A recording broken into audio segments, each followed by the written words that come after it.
Hey, what's up, guys? This is Big 4.6 McFly coming at you with another video. Basically, what I want to do in this video is show you guys the updated and final product of the headlight restoration that I did in my last video. It takes 24 hours to cure, so now it's 6 o'clock the following day. I did it 6 o'clock yesterday, and so it's finally cured, so I can show you that. So, yeah, let's get right into it. Alright, here's the final product of the headlight restoration. As you can see, it is much clearer than it was in the last video, or at the beginning of the last video. And yeah, I mean, I'm pretty pleased with it.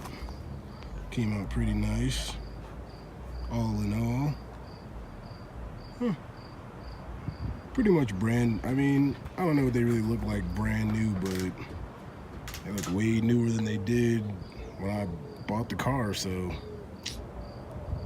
that's a win. So that's the final product of the headlight restoration. As you can see, I mean, it does a good job. It only cost me 12 bucks, so I'm impressed.